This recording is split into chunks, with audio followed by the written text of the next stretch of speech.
con entendimiento nuevo, una revelación de lo que tú quieres enseñarnos. Transforma nuestras vidas, Señor, por medio de este conocimiento y por el poder de tu Espíritu Santo. Te lo pedimos. Ahora sí vamos a comenzar. La vez pasada vimos algo que espero que les haya esclarecido, si no es que los haya confundido. Aquí están.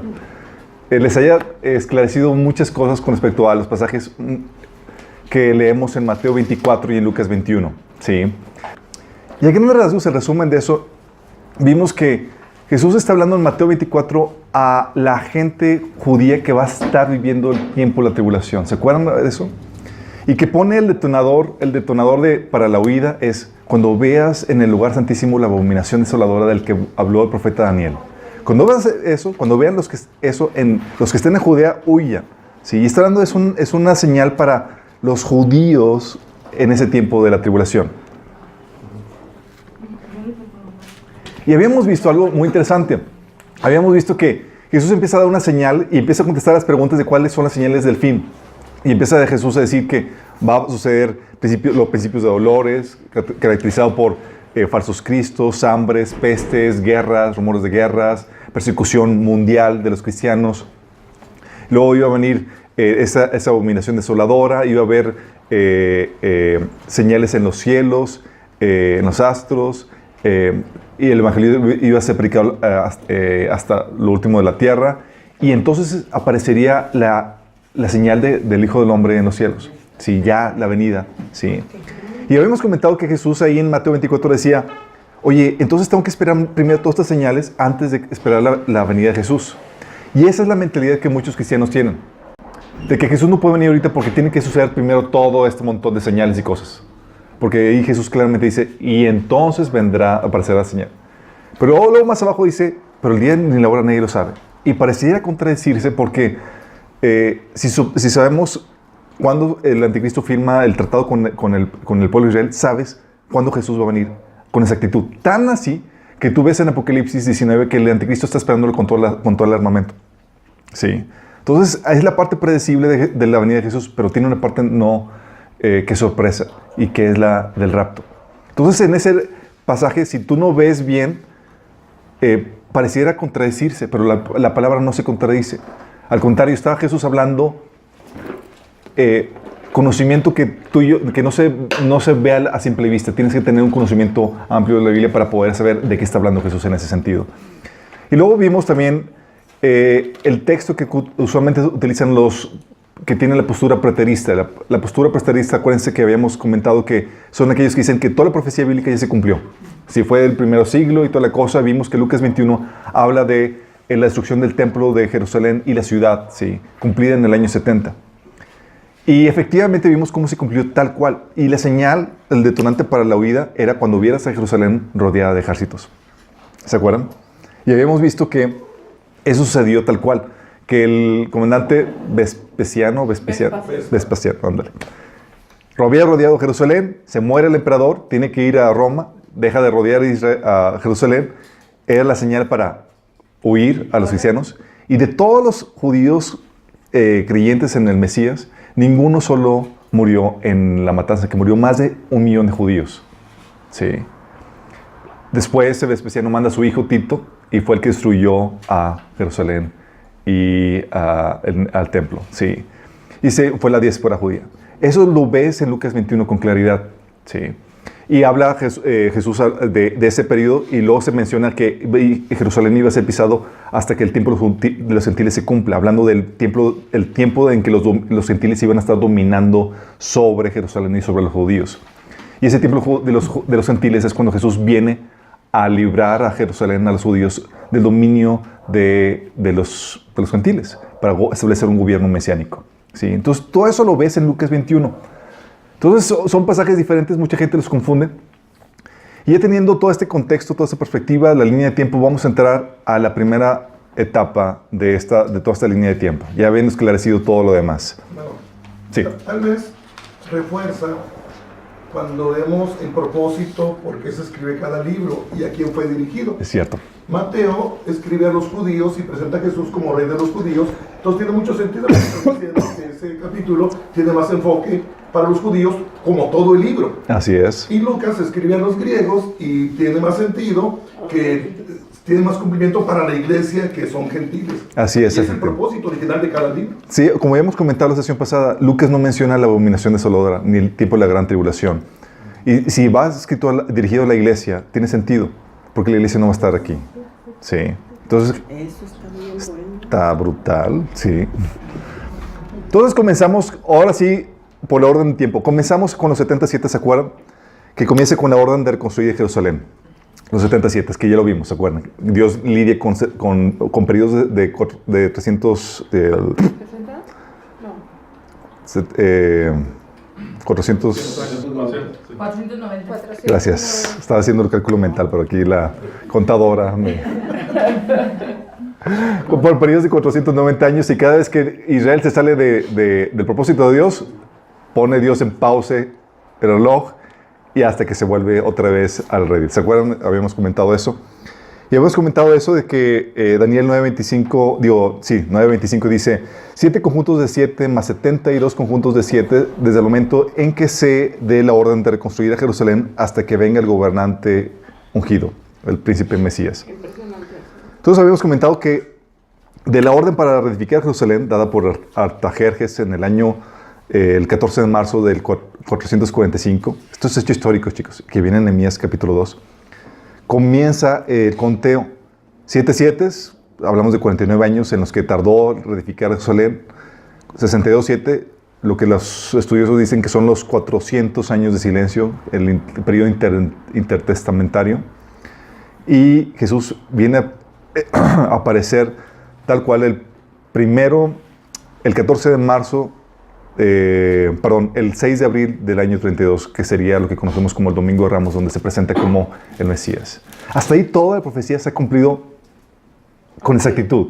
Ni un día más, ni un día menos tú ves, Dios no estaba jugando a tanteo. Va aproximada. No, ese mismo día tiene que cumplirse. ¿Sí? Jesús se presenta como el rey profetizado. Habíamos comentado que después de huir en varias ocasiones de ser aclamado rey, ¿se acuerdan Juan capítulo 6, donde Jesús les dio pues lonche gratis a todos y todos, pues yo lo quiero como rey, ¿no? Y Jesús se va, huye de que no quiere que lo hagan rey porque tenía una agenda que cumplir. ¿Sí?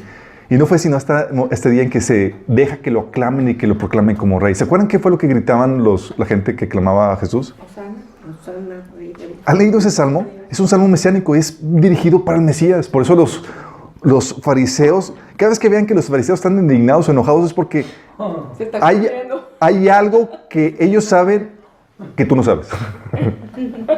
Dices, pues ¿por qué tanto guato? No, es que ellos sabían que estaban aplicando un pasaje mesiánico a alguien que considera exacto. Y les da un coraje, ¿verdad? Sí, dice, calla tus, o sea, les decía, calla a tus seguidores, o sea, eso no es para ti. Y yo, si los callo, van a clamar las piedras, hablando de lo necesario que era.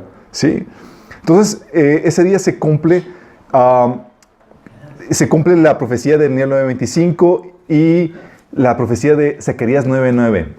¿Se acuerdan que vendría el Mesías montado en un burrito? ¿Qué grueso? Todo fríamente calculado. No un día más ni un día menos. Ese día, en cumplimiento a las profecías, a todo lo que venía en el Antiguo Testamento, Jesús esperaba que reconocieran que Él era el Mesías. Él esperaba eso. Tal vez la gente no tenía todo el conocimiento, pero sí los líderes judíos, los líderes religiosos, los escribas fariseos que estudiaban y se bebían la Biblia, sabían y conocían las Escrituras. Y Jesús dice en Lucas 19, del 41 al 44, dice esto. Cuando se acercaba a Jerusalén, Jesús vio la ciudad y lloró sobre ella. Sí. Si dicen que llorar no es para hombres, aquí te lo esclarece. Versículo 42. Dijo, ¿cómo quisiera que hoy supieras lo que te puede traer paz? Pero eso está ahora oculto a tus ojos. Te sobrevendrán días en que tus enemigos levantarán un muro y te rodearán y te encerrarán por todos lados. Te derribarán a ti y a tus hijos dentro de tus murallas y no dejarán ni una piedra sobre otra. ¿Por qué? porque no reconociste el tiempo en que Dios vino a salvarte. ¿Tenían que reconocerlo? Sí. La Biblia hablaba profecía tras profecía que Jesús estaba cumpliendo delante de sus ojos. Aún cuando Jesús estaba en la sinagoga, ¿se acuerdan? Que empezó a leer Isaías 61. O sea, lee Isaías 61, el Espíritu de Dios está sobre mí y lo dice, esto se ha cumplido frente a sus ojos. Y la gente no creía. Sí. Es rechazado por Israel y se abre el paréntesis que estamos viviendo ahorita. Que vaya paréntesis. Sí. O sea, sucedió lo inesperado. Israel rechaza al Salvador, al Mesías que estaban esperando. Al que les iba a dar la salvación, al que iba a ser su gloria. ¿Pero que también estaba profetizando? Estaba profetizado, pero porque Dios sabía que iban a hacer eso y Dios se acomodó todo para desplegar un plan maravilloso que es el que conocemos. Juan 1:11 dice, vino a los de su propio pueblo y ellos lo rechazaron. Qué triste. Salmo 118:22 dice, la piedra que los constructores rechazaron. Sí. Se ha convertido en la piedra angular. Lucas 19:44 dice, no reconociste el tiempo de tu visitación. Mateo 23:37 dice, ¿cuántas veces quise juntar a tus hijos como la gallina junta a los polluelos debajo de las alas y no quisiste? Juan 5:47 dice, yo he venido en nombre de mi Padre, y ustedes me han rechazado. ¡Qué fuerte! Pero gracias a esto, bueno, debido a esto, Jesús declara juicio sobre la nación. Lo que leímos en Lucas 19, del 43 al 44, donde dice que no quedaría piedra sobre piedra, que los derribarían, y a tus hijos dentro de ti. Está hablando del juicio que vendría sobre Jerusalén y que cayó en el año 70. Jerusalén fue destruida, chicos. Más de 1 millón de judíos fueron muertos en esa matanza. Y fueron dispersados. De hecho, ¿en dónde está? Es en Roma está el arco del triunfo de Tito. Y tú ves ahí registrado en piedra el triunfo de Tito y cómo llevaba a todos los judíos en la diáspora. O sea, no quedaron en la tierra. Entonces, declara juicio sobre la nación, la destrucción de Jerusalén cumplida. Jesús ahí habló acerca de eso. Pero también mencionó que por causa del rechazo a él, al Mesías, también aceptarían al anticristo. Juan 5:43 dice, yo he venido en nombre de mi Padre y no me recibís.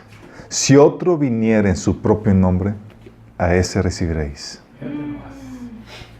Lo menos. Hoy nomás. Y esa esperarse, y eso sucede vez tras vez. Siempre que el ser humano rechaza a Dios, rechaza la verdad, se expone a abrazar la mentira. No es como que me quedo neutro, ni Dios ni el enemigo. No. No hay de dónde escoger. Rechazas a Dios, vas a terminar abrazando la mentira. Sí. Una observación con respecto a la interpretación preterista, que lo considera como un hecho histórico que ya pasó y que no hay nada que esperar, también tiene que ver con la gracia irresistible.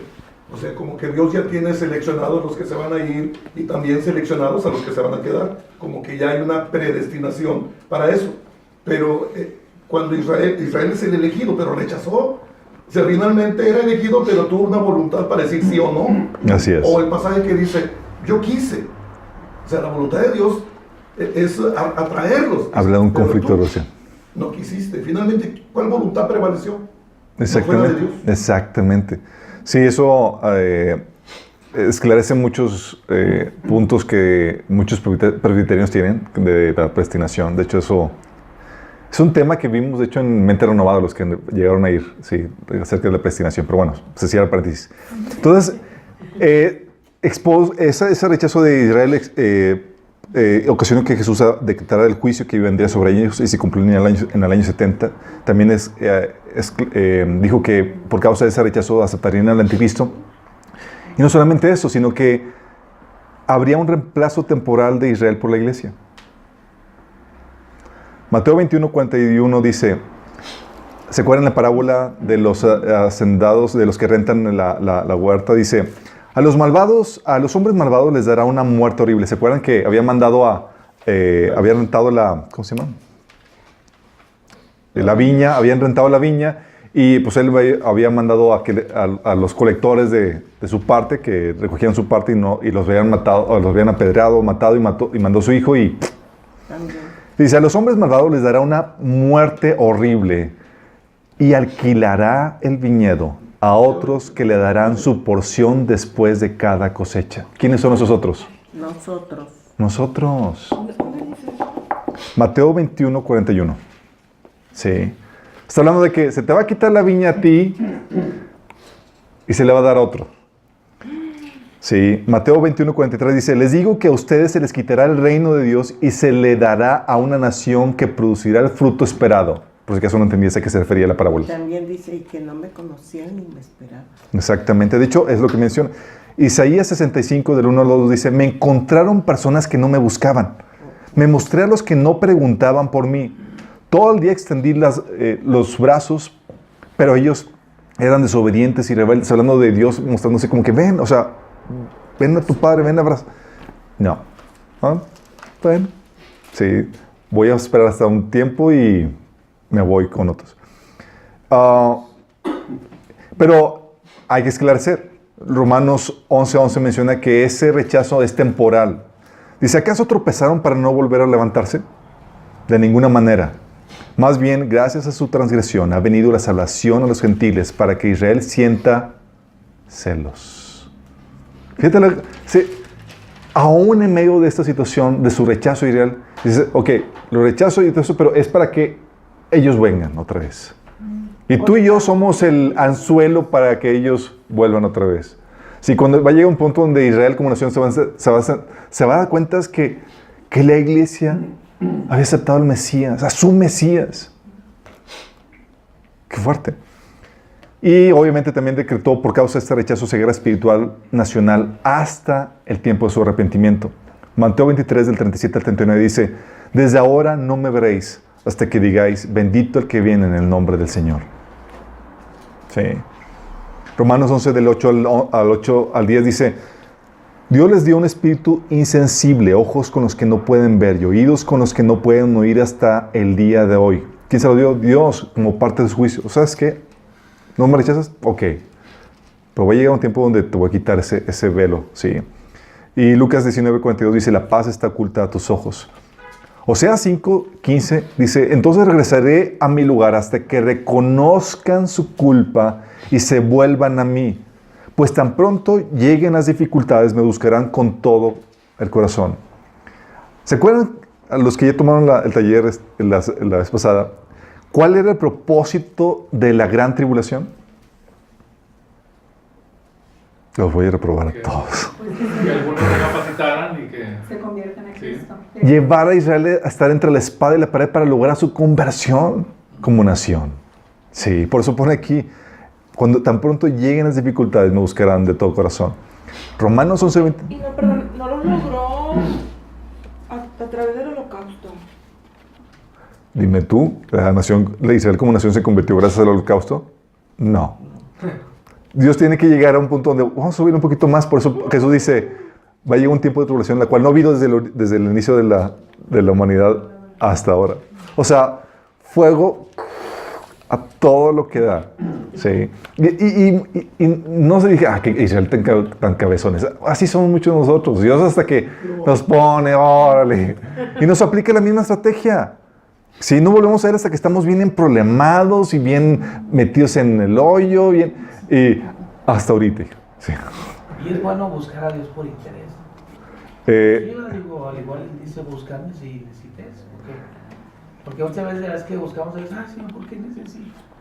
O porque es que estoy, o porque... Ay, si fuéramos inteligentes, yo creo que por interés lo buscaríamos. Obviamente por interés.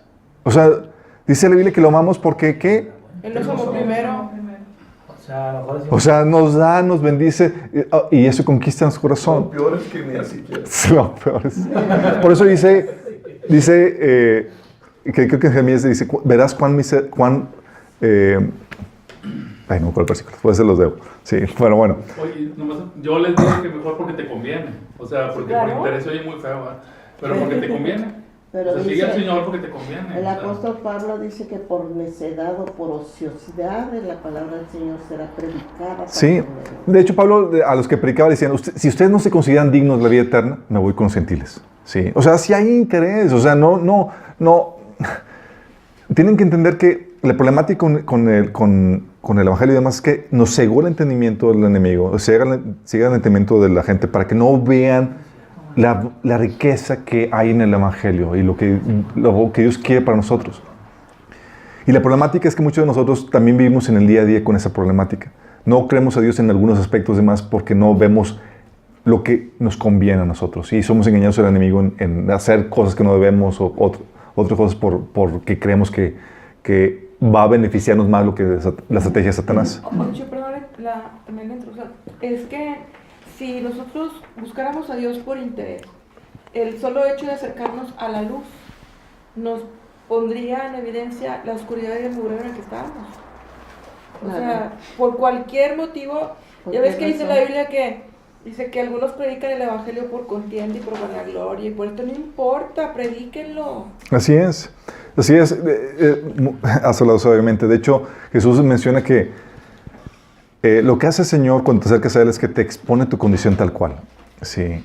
Y al momento de ver, muchas veces venimos a Dios y dices, Dios perdonó mis pecados. Pero no te das cuenta de la magnitud de pecado que traías. Sí. Y qué tan pecador estabas. Y no es hasta que te acercas a Dios y vas caminando con Él conociéndolo, conforme pasan los años, que te das cuenta que, oh my goodness, te conviene o soy, o sea, ves la magnitud, la santidad de Dios y comparado contigo dices, soy un pecador miserable. De hecho, Pablo al final de sus días decía, yo soy el peor pecador de todos. Sí, testimonio fiel es este.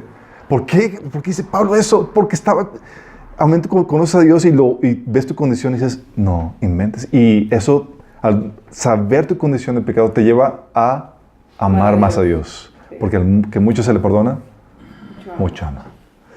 Entonces, dice Romanos 11:25, parte del pueblo de Israel tiene el corazón endurecido, pero eso solo durará hasta que se complete el número de gentiles que aceptarán a Cristo. Y entonces todo Israel será salvo. ¿Hasta cuándo va a durar? Es Romanos 11:25. Hasta la plenitud de los gentiles. Hasta la plenitud de los gentiles. Entonces, esta ceguera es temporal y este rechazo es temporal. Sí, pero por causa de rechazar al Mesías vino todo este juicio y este paréntesis que es la era de la iglesia. Y este paréntesis, este rechazo de Israel a su Mesías es lo que abre este paréntesis en la agenda de Dios. Y dentro de este paréntesis Jesús desposa a una novia. Sí. Paga el precio por ella y le da dones, regalos. Sí. Entonces vemos que en este paréntesis es de lo que viene de Daniel. Se le quita la vida al Mesías. Sí. Se destruye la ciudad y el templo. Habíamos visto que sucede dentro del paréntesis.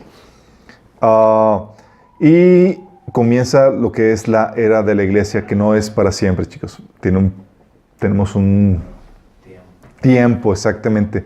Y comienza con la primera cosecha de almas. El Pentecostés, Hechos 2, del 1 al 41. Y cumple la festividad de el Pentecostés, que viene en Levíticos 23:6. Esta era de la iglesia es muy peculiar, muy diferente a cualquier otra del Antiguo Testamento. Nunca se había visto algo similar. De hecho, Jesús lo pone y estremeció a sus oyentes de esta forma. Sí.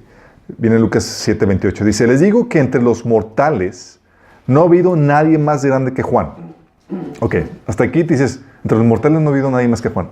O sea, desde Génesis, de que se creó el ser humano, ni Adán, ni Abraham, ni Elías, ni Moisés, ni... ¿Quién te gusta? O sea, nadie. Sí, nadie de todos los mortales ha sido más grande que Juan. Y eso es tema para prédica. De hecho, le recomiendo que se llama La verdadera adoración, número 2. Hablamos de por qué Jesús dice eso. Porque si te das cuenta, Juan, ¿a cuántos muertos resucitó? ¿Abrió el mar rojo? ¿Abrió al mar? No. Dice Jesús, Juan no hizo ninguna señal. No hizo ninguna señal. Y dice que fue el más grande. O sea, ¿Y en qué Eso es tema de prédicas. Cierro paréntesis. Se los mando. Se los mando. Se los mando por WhatsApp. Sale el tema. Al final se lo mando. Hermano, no te salgas del tema, hermano. Estamos en Sí. Israel. Es que venía bien interesante. Ya ves, tú dices que le interesó. Sí. Ok. Entonces, dice, les digo que entre los mortales no ha habido nadie más grande que Juan. Dice, sin embargo, el más pequeño en el reino de Dios es más grande que él. Y se acuerdan que el reino de Dios iba cerrado a los gentiles, a la iglesia. El más pequeño. O sea, tú dices, oye, a veces nos ponemos a admirar a los grandes hombres de Dios del Antiguo Testamento. Lo dice, tú en tu pequeñez, en tu inmadurez, eres más grande que ellos. ¿Estás consciente de lo que Dios está diciendo aquí?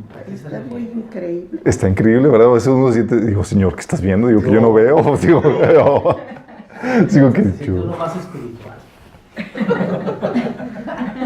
O decir, ¿verdad? O sea- que te prefieres a él. así. O sea, ¿te imaginas? Tampoco sí. O sea, en una comparativa está diciendo, Abraham te queda corto. ¿Estás consciente? Y Moisés y todo, ¿estás consciente de las palabras? O sea, así de fuertes son. Y dices, pues, ¿qué tengo? ¿Qué he hecho? ¿Qué? Son palabras mayores, ¿sí? Pero dimensiona la diferencia del Antiguo Testamento a la era de la iglesia, el pueblo de Israel a la iglesia. Y eso es lo que sucede en Joel, ese cumplimiento de Joel 2 del 28, y también que se cumplió en Hechos 2:17, que dice, derramaré mi espíritu sobre toda carne y profetizarán vuestros hijos y vuestras hijas, vuestros ancianos soñarán sueños y vuestros jóvenes verán visiones. Efesios 1:13 de los que la todavía más dice, en él también ustedes, cuando oyeron el mensaje de la verdad, el evangelio que les trajo salvación, y lo creyeron, fueron marcados con el Espíritu Santo prometido. La diferencia entre ustedes, entre nosotros como iglesia y el pueblo del Antiguo Testamento es que Tenemos el Espíritu. el Espíritu Santo mora dentro de ti. Tú te has convertido en el templo de Dios. Sí. Eso no se daba en el Antiguo Testamento. Venía sobre una persona el Espíritu Santo, sobre la persona. Y sobre unas cuantas, para ayudarles a llevar como un oficio, un trabajo especial, una encomienda de Dios especial. Y esas personas se llamaban ungidos. El rey era rey, sacerdote, o incluso para artes artísticas, para el templo y demás. Sansón es una persona. Sí. Claro. Pero morar dentro de uno, No era permanente. y aún no era permanente. Sí. Eso solamente la iglesia. Bendito. ¿Por qué? Entiende que la morada del Espíritu Santo en el vida de una persona solamente era posible cuando ese vaso ya fuera santa, fuera santificado. Por eso el Espíritu Santo vino a morar en la vida del creyente hasta después de que Jesús hubo pagado el precio en la cruz y resucitado. ¿Qué fue lo primero que hizo Jesús cuando resucitó en Juan 20? Sopló. Sopló sobre ellos. O sea, inmediatamente reciben el Espíritu Santo. Sí. Ese fue el recibir el Espíritu Santo para salvación. Sí. Cuando, Ese fue el comienzo de la iglesia. oficialmente podríamos decir que sí. Sí. Reciben el Espíritu Santo. Y una cosa es recibir el Espíritu Santo y otra cosa es recibir el bautismo del Espíritu Santo. Sí, que es una llenura aparte de la salvación. Y eso lo ves en contraste esos dos pasajes de Hechos, Juan capítulo 20 con Hechos capítulo 2 y ves la diferencia. Sí. Después nos enfrentamos a esa problemática. Sí, entonces se caracteriza por eso y también se caracteriza también por que unió a dos pueblos que eran opuestos. Los judíos, chicos, para los judíos, los gentiles eran chusma. La nacada, sí, eran... Sí, Perrillos. sí.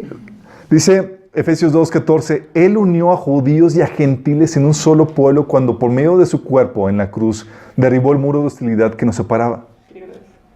Sí. Estaba armando algo nuevo que sería lo de la iglesia. Efesios 3:6 dice, tanto los judíos como los gentiles que creen en la buena nueva gozan por igual de las riquezas heredadas por los hijos de Dios. Ambos pueblos forman parte del mismo cuerpo y ambos disfrutan de las promesas de las bendiciones porque pertenecen a Cristo Jesús. Amós 9, del 11 al 12 dice, Después yo volveré y restauraré la casa caída de David, reconstruiré sus ruinas y la restauraré para que el resto de la humanidad busque al Señor, incluidos todos los gentiles, todos los que he llamado para que sean míos. Aquí estás tú. Sí, Dios llamando. Sí, y también el cumplimiento de Deuteronomio 32:21 dice, despertaré sus celos con un pueblo que ni siquiera es una nación. Provocaré su enojo por medio de gentiles insensatos. ¿Sabes? Estaba viendo hoy en la tarde el testimonio de un judío que se convirtió, se hizo judío mesiánico. Y él se convirtió porque una cristiana le estaba haciendo preguntas acerca de su fe como judío. Dice, oye, ¿pero conoces a Dios? Dice, tú eres judío, tú adoras al Dios de Abraham, Isaac. Pero ¿cómo es Él? O sea, tú sabes, lo conoces, retando su ignorancia, ¿no? Y dice él en su testimonio, yo estaba enojado porque me di cuenta que ella adoraba a mi Dios y ella lo conocía. Más que yo. Sí, y eso ocasionó que se metiera a leer la Biblia, porque dijo, ¿cómo es posible que tú conozcas más a Dios que yo sentiría? Pues yo soy judío, ¿sí? Y terminó convirtiéndose, ¿sí? Pero tal cual, cumpliéndose la palabra. Sí, Isaías 65, ya lo habíamos leído, que me buscaban personas que no me buscaban, me mostraré a los que nos preguntaban por mí. Efesios 3:10 dice, el propósito de Dios con todo esto es utilizar a la iglesia para mostrar la amplia variedad de su sabiduría a todos los gobernantes, autoridades invisibles que están en lugares celestiales. Eso está muy padre. Esto es tema de otra prédica, sí. Efesios 3:10. No, lo que pasa es que ¿para qué? Fíjate, para mostrarle a las autoridades celestiales qué onda. Esto está muy fuerte y eso lo vemos en, ¿cómo se llama? Creo que lo vimos fue una predicación que se llama la sabiduría oculta de Dios. Pero, nada más imagínate esto. ¿Quién de aquí ha visto, tiene alguna serie favorita que siga? O algo? Por ejemplo, mi esposa ve Downton Abbey y tal cosa. Bueno, ya la terminó, pero haz de cuenta que la iglesia... El precio de la historia. Lo que está diciendo aquí es que tenemos espectadores. La iglesia tiene espectadores. Dice que muchos testigos. O sea, están viendo cómo Dios desarrolla o desenvuelve todo su plan en la iglesia y cómo Dios lleva a cabo sus planes y su trabajo y su obrar en la iglesia. Para así, por medio de cómo Dios opera por medio de la iglesia, dar una enseñanza a las huestes espirituales. Imagínate. Sí, hermano. Eso es lo más tremendo, que la iglesia conoce cosas que ni los ángeles conocen. Exactamente. O sea, Dios reservó una revelación, una sabiduría, no enseñar a los ángeles, a nosotros. Y por medio de nosotros la despliega. Imagínense. Para informarlos a ellos. ¿Mandé? Para informarlos. Ahí lo que dice Efesios 3:10. Para informarlos, pero no solamente para informarlos. Para humillarlos. Para traerlos a celo. Sí, Dios, acuérdense de la rebelión, chicos. Dios aborrece el orgullo. Y si algo que ocasionó la ira de Dios ahí era la rebelión por causa del orgullo de Satanás. Y escogió Dios seres débiles, falibles y demás para hacer cosas impresionantes que ni los ángeles habían visto. Y por un lado es que ellos no... Por un lado los demonios, ¿verdad? Los ángeles de Satanás, pero por otro lado los ángeles de Dios no son sujetos a la redención. Ellos no pueden probar la redención y están viendo a nosotros todos los pasajes que tienen que ver con redención. Ellos dicen, no le entiendo, no sé a qué significa eso. Exacto. Los únicos que le encuentran sentido somos los que hemos experimentado. Exactamente. O sea, dice la Biblia en Hebreos que fue los descendientes de Abraham los que vino a rescatar, hablando de descendientes espirituales también, nosotros, los gentiles, seres humanos, al final de cuentas, no los ángeles, dice la Biblia ahí. Entonces imagínate lo fuerte, lo privilegiado que somos. Sí. Oye, Chu, perdón.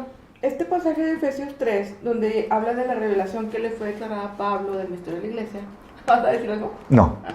Y luego donde dice que, a mí que soy uno de los que más pequeño, me fue dada esta gracia de anunciar entre los gentiles el evangelio de las inescrutables riquezas de Cristo. Dice, para que la multiforme sabiduría de Dios sea ahora dada a conocer por medio de la iglesia a los principados y potestades en los lugares celestiales. ¿Qué tal? O sea, hay seguramente varios ángeles aquí tomando clases. O sea, ¿a poco? O sea, lo que fuera que los seres espirituales no estaban ni enterados No de sabían. que iba a haber una iglesia en el planeta Tierra. No sabían. Por eso les digo, los ángeles miran con expectación. De hecho, dicen en Pedro que miran con expectación todas esas cosas que están sucediendo. Pero ¿cómo no sabían? Pues porque Dios no se No son Dios, casi tienen. De hecho, Pero dice. no tenían tecnología avanzada de información. Oye, ¿qué está pasando? Pero ¿Qué están haciendo? Dios revela. O sea, Dios no le hace emoción, sino que aburrido. Dios no nos revela todo. O sea, por ejemplo, aunque estamos viendo toda la agenda de Dios, no sabemos los detalles. Aun cuando sepamos lo que va a suceder, vamos a estar en vamos a estar mirados de todo lo que vamos a estar viviendo. Sí. O sea, es emocionante saber todo lo que va a tomar, a lo que va a estar sucediendo en los próximos años, aun que sepamos todo esto. Entonces, esta iglesia es la que dice en Apocalipsis 5:10 que son reyes y sacerdotes y que reinará sobre la tierra. Esta es el nuevo grupo, este nuevo ente que no viene a sustituir por completo al pueblo de Israel. Sí, viene a cumplir o tener una función muy particular. Somos especiales porque fuimos redimidos, somos los primeros redimidos, ¿sí? Tenemos el Espíritu Santo dentro de nosotros. Somos también reyes y sacerdotes. Y con esta época de la iglesia comienza lo que sería el año agradable del Señor, que viene en Isaías 61, del 1 al 2, parándose en la coma. No. Sí, que dice, el Espíritu del Señor está sobre mí por cuanto me ha ungido para anunciar buenas nuevas a los pobres. Me ha enviado a proclamar libertad a los cautivos y dar vista a los ciegos, a poner libertad a los oprimidos, a pregonar el año del favor del Señor. Y la coma seguía y anunciar el día de venganza de Jehová. Dice 2 Corintios 5:20 que en esa etapa, dice, es que somos embajadores de Cristo, como si Dios los exhortara a ustedes por medio de nosotros. En nombre de Cristo les rogamos se reconcilien con Dios. Estamos en plan de embajadores, chicos. Sí, esta es lo que estamos viviendo. Por eso Isaías 55, del 6 al 8, dice, buscad a Jehová mientras que pueda ser hallado, llamadle en tanto está cercano. Deje limpio su camino y el hombre inicuo sus pensamientos y vuelvas a Jehová, el cual tendrá de él misericordia, y Dios nuestro, el cual será amplio en perdonar. Hay un tiempo de búsqueda, un tiempo de gracia. Y se acaba cuando el tiempo de la iglesia se termina. Y obviamente Dios va a haber salvación y todo lo que hace, pero en situaciones y circunstancias nada agradables. Y ahorita podemos decir que la vida más o menos no nos trata tan bien que digamos, espérate que la iglesia no esté aquí. Y es aquí donde es importante que hagamos la distinción entre Israel y la iglesia. Porque mucha de la prédica que tenemos en las iglesias y muchas de las promesas que reclamamos para nosotros y demás están fuera de contexto por completo. Por no saber la distinción entre el pueblo de Israel y la iglesia. Acuérdense, la iglesia no viene a sustituir a Israel. Sí. Ahorita simplemente es un paréntesis dentro de la agenda de Dios en donde Jesús viene a tomar una novia, una esposa para sí. La diferencia entre Israel y la iglesia. Vamos a ver algunas cuestiones generales. Israel nace del pacto de Sinaí con la sangre de animales. El primer pacto fue instituido de sangre de becerros y de cabras. Eso viene en Hebreos 9 del 18 al 20. La iglesia, en cambio, nace del pacto celebrado en la sangre de Jesús.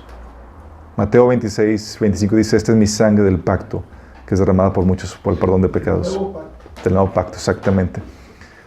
Israel tiene ese pacto, nace como nación, pero también carga sobre ellos el pacto de Abraham, sí, marcado por la circuncisión. Viene en Génesis 17, del 7 al 8, dice, estableceré mi pacto contigo y con tu descendencia como pacto, y a los que tienen ahí la Biblia, subrayen perpetuo. Sí. Establecer mi pacto contigo y con tu descendencia como pacto perpetuo por todas las generaciones. Yo seré tu Dios y el Dios de tus descendientes. A ti y a tu descendencia les daré en posesión perpetua toda la tierra de Canaán. Qué fuerte, ¿no? ¿Cuál es la cita? Génesis 17, del 7 al 8. Por eso cuando la gente dice, Dios ya rechazó a Israel por completo, Israel lo ocupa, están haciendo que Dios es mentiroso. Porque ¿qué parte de perpetuo no entiendes? Sí. Carga sobre esta nación el pacto de Abraham, del cual nosotros somos parte, chicos. Sí, ahorita vamos a ver cómo somos parte de este pacto y cómo vamos a ser herederos de este pacto. Sí, de una forma muy peculiar. Tiene también sobre ellos el pacto davínico, el pacto por el reino. 2 Samuel 7, del 1 al 7, dice que una vez, dice que Dios iba a establecer como pacto perpetuo también a un descendiente de David para que ocupe el trono por siempre. ¿Sí? Y el pacto perpetuo es reiterado en Jeremías 33, del 25 al 26. Se lo leo. Está muy fuerte esto. Dice...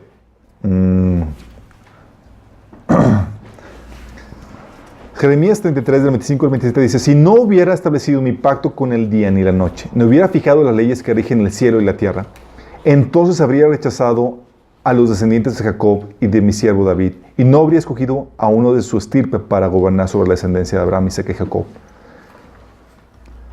En otra versión te lo pones en más... Me gusta cómo lo pone todavía más... Es Jeremías. Jeremías 33, del 25 al 26. Lo que dice en la versión Nueva Traducción Viviente, dice: sin embargo, esto dice el Señor: así como no cambiaría las leyes que gobiernan el día y la noche, la tierra y el cielo, así tampoco rechazaré a mi pueblo. Nunca abandonaré a los descendientes de Jacob o de mi siervo David, ni cambiaré el plan de que los descendientes de David gobiernen a los descendientes de Abraham, Isaac y Jacob. Así más claro. Mientras que duren o estén las leyes de la naturaleza en pie, así permanece el plan de Dios para el pueblo de Israel y la gente. Es un pacto perpetuo. Qué fuerte, ¿no? Entonces, en este pacto y en estas bendiciones, en esta promesa a Abraham, a David, somos nosotros incrustados. Y ahorita vamos a ver cómo, porque somos dos entes diferentes. Entonces, de hecho, el pacto tan perpetuo es que en Joel 3, del 1 al 6, ¿saben en base a qué Dios juzga a las naciones? En base a estos pactos. Sí, a cómo trataron a la nación y a que dividieron la tierra que Dios había asignado como pacto perpetuo para Israel. Imagínense, este va a ser el criterio de Dios para juzgar a las naciones. La ley para el pueblo de Israel, el Antiguo Testamento, el Torá. La ley para la iglesia, la ley de Cristo. 1 Corintios 9, del 20 al 21 habla acerca de esto. El sacerdote para el pueblo de Israel, levita. El sacerdocio para la iglesia, de acuerdo a Melquisedec, y todos son de acuerdo a ese sacerdocio. Todos somos sacerdotes. Sí. Para el pueblo de Israel solamente era un grupo selecto. Por eso también cuando la iglesia dice, es que él es levita, aplicamos conceptos o modelos del Antiguo Testamento que no son aplicables para nosotros. Pero es porque levita la oración, levita el ayuno, levita el compromiso. Sí, hace como que, él es de la casta, ellos son de la casta sacerdotal, no así como que de la club de la élite. Y no se confunde el salmista con el levita, que le pone los dos títulos. Exactamente. Y ninguno de los dos le queda. No nos queda, sí, porque dice la Biblia que somos nosotros reales sacerdocios, somos sacerdotes. O sea, no hay como que una casta de que tú más allá y yo más acá. Hemos sido sacerdotes, somos representantes de Dios. Sí. La otra es la redención. Para el pueblo de Israel fue salir de esclavitud de Egipto, ¿sí? A libertad de la tierra prometida. Para la iglesia es gente de toda nación bajo esclavitud de Satanás, liberada del yugo de Satanás. ¿Sí? La esposa, los pasajes están ahí escritos en el estudio, lo pueden consultar, ¿sí? Es Escatología 5. Para Israel, Ezequiel 16 menciona que es Dios el Padre el que considera a Israel como su esposo. ¿Sí? Para la iglesia, es la esposa del Cordero. ¿Sí? Muy diferente. ¿Sí? Israel es llamada a tomar posesión de un territorio y establecer un gobierno y religión monopólica y convertirse en una nación que sea la gloria y el esplendor de Dios. Este es Israel. Que se cumplirá en el milenio. Exactamente. Y trató de cumplirse en el Antiguo Testamento parcialmente, con el gobierno de David y demás. La iglesia, en cambio, somos llamados, no formaron una nación, ni un gobierno, sino somos llamados a dispersarnos por todas las naciones para ser testigos de Jesús y de su mensaje. Unos, unirse para formar una nación con un gobierno político. La iglesia, dispersarse. Establecer el reino en todas partes. Sí, dispersarse. Mateo 28 es lo que dice. Y de hacer naciones a todas, hoy Hechos 1:18. Entonces, dispersarse para hablar, ser testigos de Jesús y de su mensaje, mientras que soportamos la oposición del mundo. Chécate, mientras que soportamos la oposición. Juan 15, del 18 al 20, habla de esta posición. 1 Pedro 3, del 13 al 18 también. Y mientras que vivimos como extranjeros en esta tierra. Primera de Pedro 1:17 habla acerca de eso. De hecho, hay un libro famoso que es El Peregrino. Sí. También un grupo musical ahí que está basado en esto. Mientras que vivimos como extranjeros aguardando la venida de nuestro Señor. ¿Sí te das cuenta que es una dinámica muy diferente? Sí. Por ejemplo, tú ves, ¿han leído el libro de Deuteronomio 28, las maldiciones y las bendiciones para el pueblo de Israel? Sí. ¿Cuántos de aquí las han reclamado para su vida? Sí, Señor, y queremos que la bendiga. Sí. La parte que dice que no va a pedir prestado, que yo voy a prestar. Sí, y hay cosas que aplican para nosotros, chicos. Sí, déjame decirles que podemos vivir dentro de la bendición de Dios, pero quiero que entiendan y que contextualicen eso. Por ejemplo, para el pueblo de Israel, de acuerdo a Deuteronomio, la diáspora era una señal de que están bajo maldición. Deuteronomio 28, 64 dice: y Jehová te esparcirá por todos los pueblos, desde un extremo de la tierra hasta el otro extremo, con producto de su desobediencia. Así. Mateo 28, 19, te habla que la diáspora para la iglesia es una ordenanza. Por tanto, vayan y hagan discípulos de todas las naciones, bautizándolos en el nombre del Padre, del Hijo y del Espíritu Santo. Sí, fíjate Es una necesidad para cumplir el mandamiento. Sí, pero ve la diferencia. Para el pueblo de Israel, señal de maldición. Para el pueblo para la iglesia, una ordenanza. Una bendición. Para el pueblo de Israel, prosperidad económica, una señal de bendición. Dice Deuteronomio 28:11, el Señor te dará prosperidad en la tierra que les juró a tus antepasados que te dará. Te bendecirá con muchos hijos, grandes cantidades de animales y cosechas abundantes. Para el cristiano, para la iglesia, la prosperidad económica muchas veces lo pone en la Biblia, en el Nuevo Testamento, un obstáculo para entrar en el reino. Mateo 19:23, les digo la verdad, es muy difícil que una persona rica entre en el reino del cielo. Lo repito, es más fácil que un camello pase por el ojo de una aguja que un rico entre en el reino de Dios. Para el pueblo de Israel, la pobreza, una señal de maldición. Deuteronomio 28:20 dice, hasta que en un abrir y cerrar de ojos quedes arruinado, hablando del producto de la desobediencia. O Deuteronomio 28, del 30 al 31 dice, plantarás una viña, pero no podrás gozar de sus frutos. Ante tus ojos degollarán a tu buey y no probarás su carne, te quitarán tu burro a la fuerza y no te devolverán.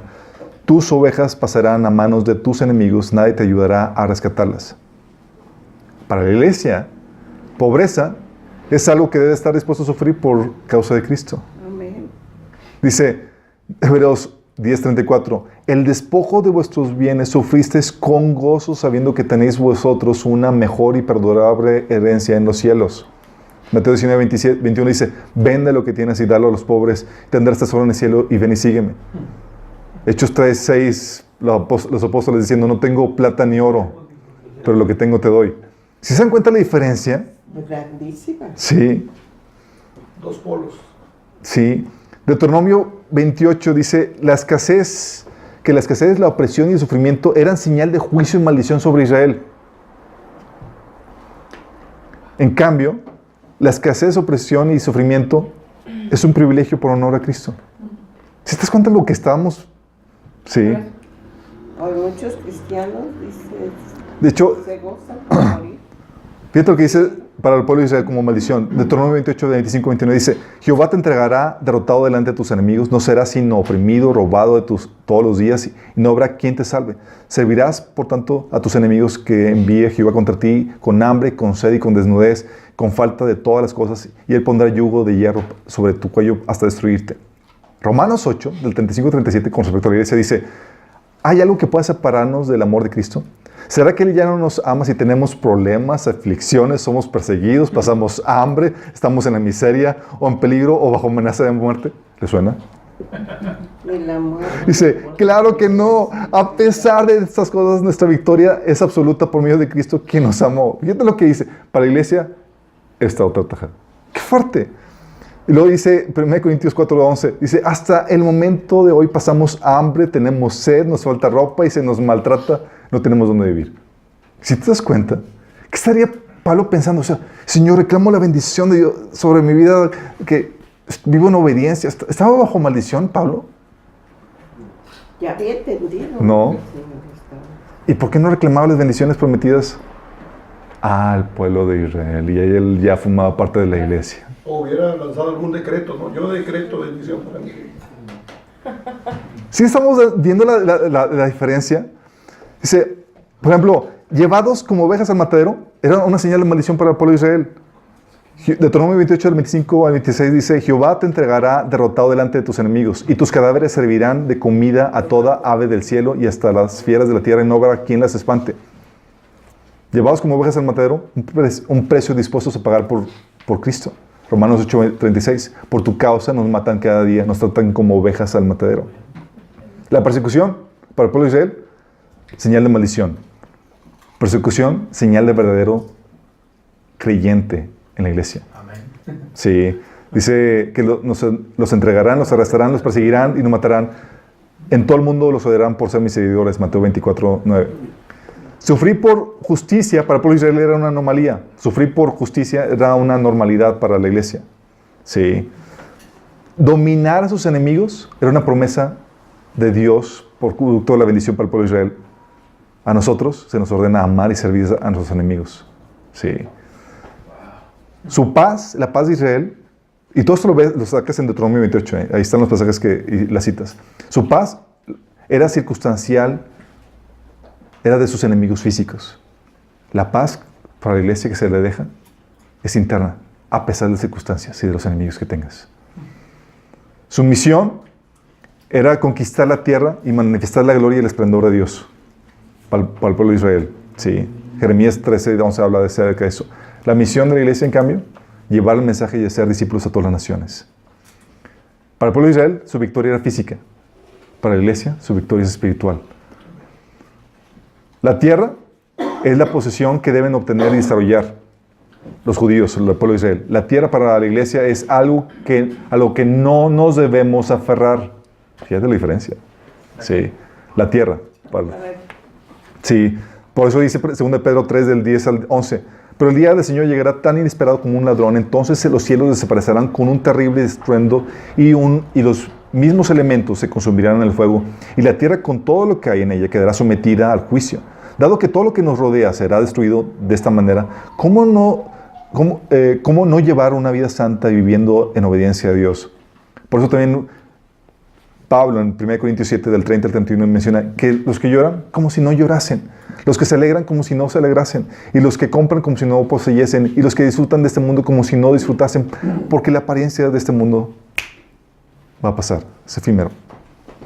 La obediencia para el pueblo de Israel desata bendiciones materiales. Para la iglesia asegura persecución. Dice el 2 Timoteo 3:12, es cierto, todo el que quiera vivir una vida de sumisión a Dios en Cristo Jesús sufrirá persecución. Sí. Para Israel es un instrumento para traer bendición a todas las naciones. La iglesia es el instrumento para despertar hacia los Israel y por el cual Dios cumplirá todas las promesas de bendición al pueblo de Israel. Muchos se quedan así como que no, pues que Mejor serlo. mejor me hago judío. Sí. Dice, al final el pueblo de Israel se le profetiza la restauración y salvación de Israel y cumplimiento de todas las bendiciones y pactos de Abraham y David. Al final, para la iglesia, es unirse con Cristo y gobernar juntamente con Él a Israel y el resto de las naciones. Son dos cosas diferentes. Entonces, fíjate lo que pasa con esto. A Israel se le prometen todas las bendiciones y a nosotros todas las maldiciones. No, lo que pasa es que tenemos una revelación mayor. Es a la vista de los judíos, sí. Fíjate, yo platicando con mi esposa le digo, qué creatividad de Dios. Porque en el Antiguo Testamento tú ves a Dios que, oye, si me obedeces y me sigues, todas esas bendiciones vas a tener. ¡Wow! Prosperado y toda la cosa. Pero ¿a poco no es Dios digno de que nosotros paguemos un sufrimiento o que nos sacrifiquemos por Él? Pero en el Antiguo Testamento no estaba diseñado para mostrar ese valor o esa entrega a la cual Dios es digno. No es sino hasta el Nuevo Testamento donde se nos da ese privilegio de hacerlo por Cristo. Déjame aclararte que tú ves esta dinámica y tú entiendes que la bendición consiste en nuestra relación con Cristo y está en el centro de la voluntad de Dios. No en las circunstancias, no en todas las cosas que Dios promete, de que estar bien económicamente, políticamente, gustar no, tú puedes estar en eso y tú puedes ver que la maldición, puedes tener todas esas bendiciones materiales y físicas, pero sin Cristo son maldición. De hecho, hay un pasaje en Hechos que no recuerdo ahorita, pero dice, como juicio, dice que la bendición le sea de tropiezo y de juicio al pueblo de Israel. Hablando de, tú puedes tener todas esas bendiciones que promete el pueblo, que prometen en Deuteronomio 28, 29, y aún así está bajo maldición. Porque entendemos que todas esas bendiciones que buscamos nosotros, sin Cristo, son realmente maldición. Sin Dios. Ahí está el sentido del privilegio que decíamos que el menor en el reino es más grande que cualquiera del Antiguo Testamento. O sea, hay un privilegio de pertenecer al reino. Mayor privilegio, mayor responsabilidad. Ellos tenían el Espíritu Santo con ellos, ahora nosotros lo tenemos dentro de nosotros. Entonces, es posible soportar todo eso con la ayuda del Espíritu Santo. Exactamente. Porque tienes el Espíritu, tú puedes ir a cosas mayores. Cuando leemos el capítulo 8 de Romanos, es la vida del Espíritu, la victoria del Espíritu. Termina diciendo, antes en todas estas cosas, hablando de hambre, tribulación, persecución, angustia, peligro, espada, antes de todas esas cosas, gracias a la obra del Espíritu Santo en nuestra vida, la ley del Espíritu de vida que nos ha librado de la ley del pecado y de la muerte. Exactamente. De hecho, con eso no es para desanimarnos, sino es para ubicarnos. Muchas de las promesas que reclamamos en nuestras vidas y demás están fuera de contexto. Sí. En nuestra prédica muchas veces prometemos cosas que corresponden a Israel dentro de su contexto e ignoramos los sacrificios que a la iglesia se nos advierte que debemos estar dispuestos a sufrir. Filipenses 1:29 dice, por ejemplo, pues a ustedes se les dio no solo el privilegio de confiar en Cristo, sino también el privilegio de sufrir por Él. 2 Corintios 4:17 dice, pero esta leve tribulación momentánea produce en nosotros un cada vez más excelente eterno peso de gloria. Y es algo que quiero que entiendas. Y dices, oye, pero las bendiciones de Dios están bien chidas, yo quiero tener participación. No solamente vas a tener esas bendiciones. Nosotros como iglesia se nos da el privilegio de subir porque somos quien va a gobernar a Israel. Pocas palabras. Somos quien vamos a gobernar a Israel y a las naciones y la gloria y el esplendor se nos va a dar a nosotros. Va a ser a través de la iglesia quien Dios va a cumplir todas las promesas dadas en Deuteronomio. Sí, va a ser por medio de nosotros cuando venga el reino milenial que Dios va a cumplir la promesa de bendición material donde Israel va a ser cabeza y no cola y demás. Sí. Dice, oye, pero la Biblia dice que lo va a cumplir por medio del Mesías. Sí. ¿Y qué crees? El Mesías tiene un cuerpo. Somos tú y yo. Por eso, la función ahorita actual de los líderes de la iglesia, en teoría, es discipularte. ¿Para qué? Para que aprendas a ser feliz en cualquier que sea tu circunstancia. Sí. Discipularte para que aprendas a ser feliz en cualquiera que sea tu circunstancia, como dice Filipenses 4:11. Y que no te vengan cosas malas por tu ignorancia, por tu pecado, y para cuando vengan venga persecución o cosas malas por causa del Evangelio, puedas sufrirles victoriosamente, como viene en 1 Pedro 3. Y para que estés enteramente preparado para toda buena obra. Sí, hay cosas malas que vienen, pero por causa de tu propio pecado, y esas queremos evitártelas. Sí. No, pero también habla que van a haber cosas malas. Sí, pero que vengan por causa de justicia, por causa del evangelio, por causa de... Pero tú la Sí. vas a poder soportar. Sí, claro. Porque son Sí. los textos. Entonces, ¿son también para nosotros las promesas de Israel? Sí son, pero no ahorita, chicos. Sí. Le dice que en Romanos 11 que fuimos injertados en la vid, sí, en olivo, y somos partícipes de las bendiciones de Dios, pero no ahorita. Se te está prometiendo para cuando venga Cristo. Sí. Ahorita se nos dice que tenemos el privilegio de ser parte de los sufrimientos de Cristo. Sí. Jesús prometió riquezas con tribulaciones en Mateo 19, 24, 37. Y las promesas de Israel tienes que estar consciente que nunca se han cumplido por completo, se van a cumplir en el milenio y por medio de la iglesia. La plenitud de las promesas de Israel va a ser hasta ese entonces, por medio de la iglesia. Y eso lo ves en Apocalipsis 19, del 14 al 16, Apocalipsis 5, 10, y todos los pasajes que vamos a estar viendo en los siguientes estudios. Y aunque somos diferentes, ¿qué creen, chicos? Vamos a judaizar en el milenio. Ahorita no guardamos el sábado, no guardamos las festividades judías tal cual. En el milenio sí.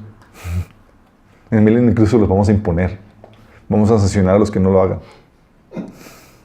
Zacarías 14, del 16 al 19 dice: a fin de cuentas, los enemigos de Jerusalén que sobreviven la plaga y subirán a Jerusalén cada año para adorar al Rey, al Señor de los ejércitos celestiales, y para celebrar la festividad de las enramadas.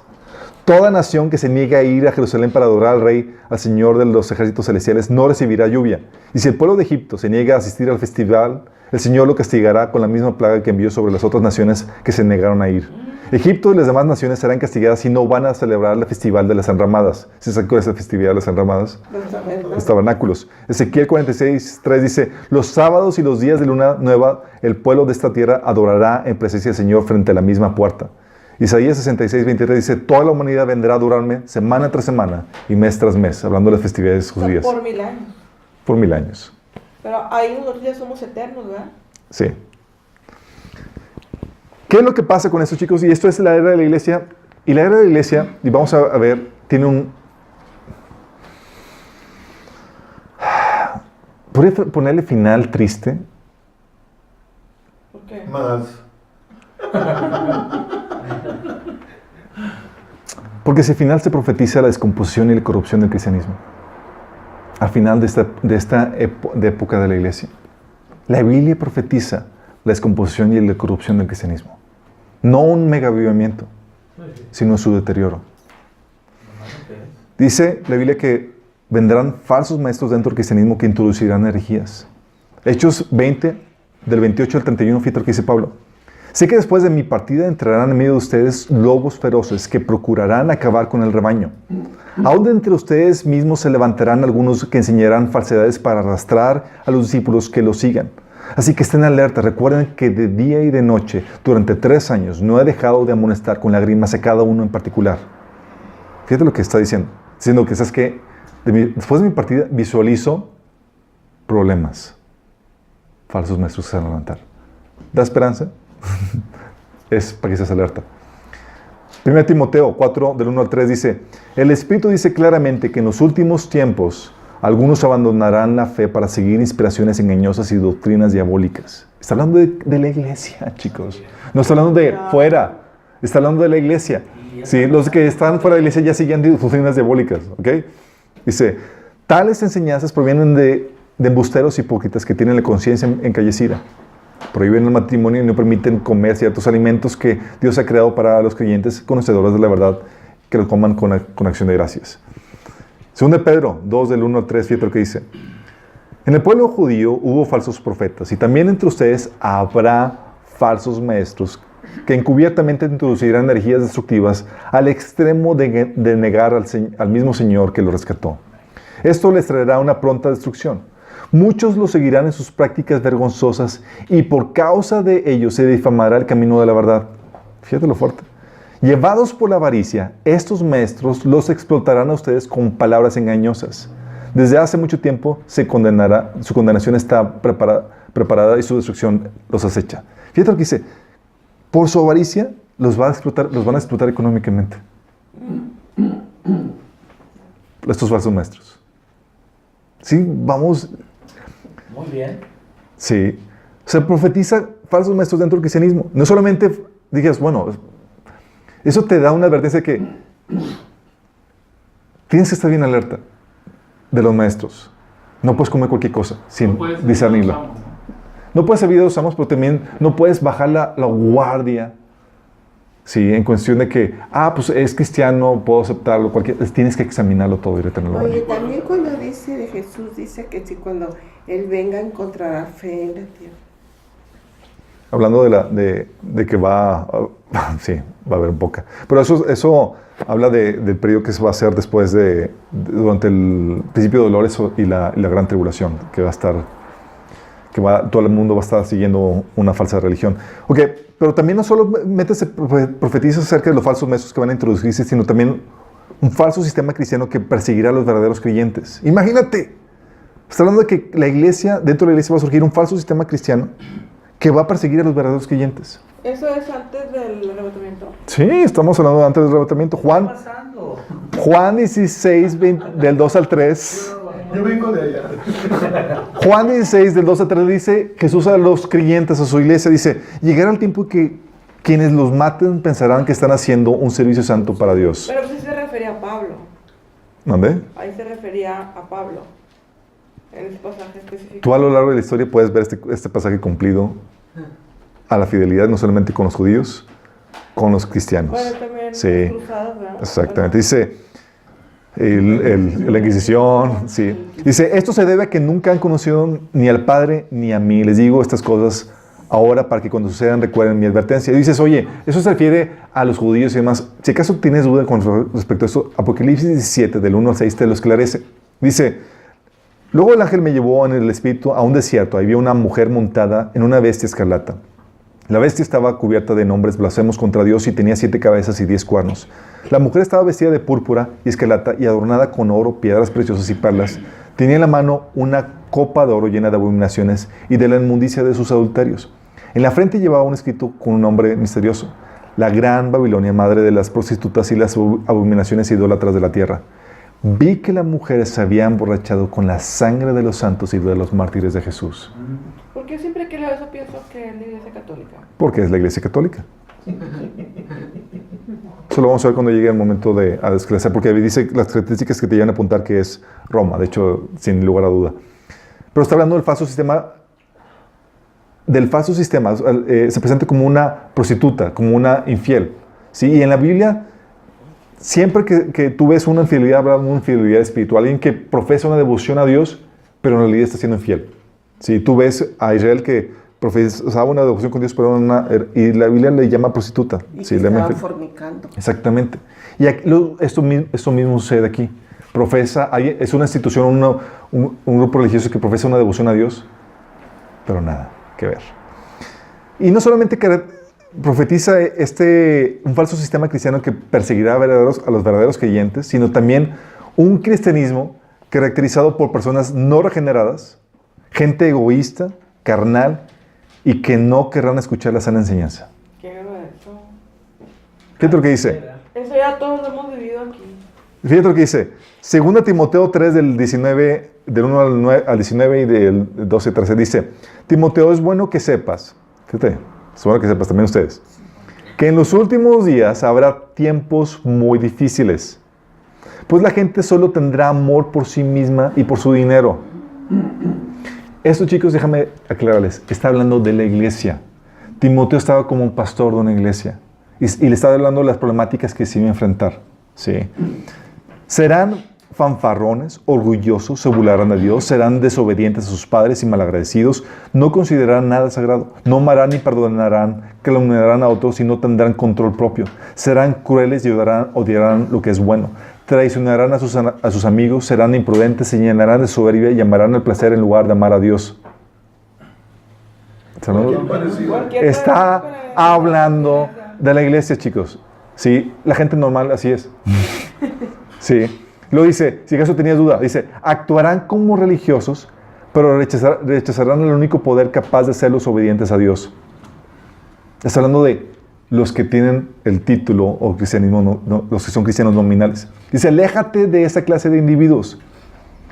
Lo más dice, es cierto, Todo el que quiera vivir una vida sumisa a Dios en Cristo Jesús sufrirá persecución, pero los malos y los impostores serán cada vez más fuertes. Los malos y los impostores engañarán a otros y ellos mismos serán engañados. Te da una esperanza de un despertar espiritual dentro de la iglesia. Yo veo los escritos de Pablo y son solamente una advertencia tras advertencia que se va a poner peor esto. Sí. Lo dice Judas 1, del 17 al 19. Ustedes, queridos hermanos, recuerden el mensaje anunciado anteriormente por los apóstoles de nuestro Señor Jesucristo. Ellos les decían, en los últimos tiempos habrá burladores que vivirán según sus propias pasiones impías. Estos son los que causan divisiones y se dejan llevar por sus propios instintos, pues no tienen el Espíritu. Está hablando de cristianos dentro de la iglesia. Sí. Que no tienen el Espíritu. Sí. Por eso digo, son gente, está profetizando un cristianismo con gente carnal, sin el Espíritu, no regenerada. Un cristianismo nominal. Segundo Timoteo 4:3 dice, llegará el tiempo en que la gente no escuchará más la sólida y sana enseñanza, seguirán sus propios deseos y buscarán maestros que les digan lo que sus oídos se mueren por oír. Rechazarán la verdad e irán tras mitos. Ok, chicos. Tú ves esto y dices, ¿está muy actual? No me falta ponerle nombres, ¿verdad? Me faltan los nombres. Falta decir un canal de televisión. Pero es así como termina la era de la iglesia, chicos. En esta condición y en este estado. Lo tremendo es que eso lo dijo en el siglo I y él ve que la cosa se va a poner peor en el siglo I. Ya pasaron 20 siglos y entonces si en el siglo I estaba caliente, pues ¿cómo? Acuérdense de esto, Pablo esperaba que Jesús llegara a su tiempo. Sí. Y él sabía que acercándose a la venida de Jesús, conforme más se acercaba a la venida, las cosas se iban a descomponer en esta magnitud. Falsos maestros, sí, la formación de un cristianismo que iba a perseguir a los verdaderos creyentes y un cristianismo que se ha dado caracterizado por gente carnal y no regenerada, que no tiene el Espíritu. Amadores de sí mismos, metrosexuales. Metrosexual. Esto nos ayuda a tener porque si han escuchado, ¿no?, que del gran avivamiento que estamos esperando y hay que orar por un avivamiento y toda la cosa, pero tú ves esto y eres más sobrio en cuanto a tu expectativa, ¿sí? Y de hecho Pablo se lo dice a Timoteo para qué, porque lleva un tiempo para Timoteo que está predicando la palabra. Es que ya no me escuchan o ya no quiere escuchar. Te lo advertí, ¿sí? Va a ser más difícil pastorear, va a ser más difícil compartir el evangelio, va a ser más difícil conforme se acerca esto. Y dices, oye, es que las iglesias son más chiquitas, o si no tengo show, si predico la verdad, se me van. Te lo advertí. ¿Sí? Entonces, esto te da una idea de cómo va a terminar el cristianismo o la era de la iglesia. No termina muy bien, que digamos. Pablo mismo le dice a Timoteo, eso, sé sobrio y ponte a jalar. A sobra de evangelista. Sí. Y le está diciendo eso para que aguante los guamazos o la dificultad que vas a enfrentar haciendo la obra del Señor. Sí, yo a veces preguntando a Dios, digo, Señor, ¿por qué la gente no entiende? Con esta problemática, y te advertí. Luego, hoy en día, cristiano dice, no, es que la iglesia está llena de hipócritas, de gente así carnal y tal cosa. Digo, es para que temas y busques un grupo cristiano, no para que te dejes de congregar. Es señal de que estamos cerca de la venida. Puedes venir los martes a casa de acá. O los miércoles. O sea, puedes buscar la colonia y con gente que de corazón limpio invoca a Jesús. Dos que va atrás. Vamos con eso terminamos. En la próxima sesión vamos a ver la era de la iglesia, las iglesias de Apocalipsis. Las iglesias de Apocalipsis se muestra lo que hace es que cada iglesia representa una etapa dentro de la era del cristianismo. Sí. Por sus características. Y vamos a ver a detalle cada una de ellas. Y vamos a ver en qué tipo de iglesia es la que estamos viviendo hoy en día. Sí. ¿Terminamos con una oración? Padre Celestial, te damos tantas gracias porque podemos ver y aprender de ti, Señor. Y tú nos das solemnes advertencias, Padre, en cuanto a las cosas que nos íbamos a enfrentar, Señor. Perdónanos, Señor, porque a veces hemos decidido voluntariamente ignorar esto, Señor, y abrazar, Señor, cosas que no vienen en tu palabra, Señor, haciéndonos ideas contrarias a lo que tú nos enseñas, Señor. Ayúdanos a seguir renovando nuestro entendimiento, Padre, que podamos seguir avanzando, Señor, y como dice tu palabra, Señor, ser sobrio, Señor, y seguir haciendo el trabajo de evangelismo, Señor, que tenemos que hacer, Padre. Ayúdanos en este proceso, te lo pedimos en el nombre de Jesús. Amén.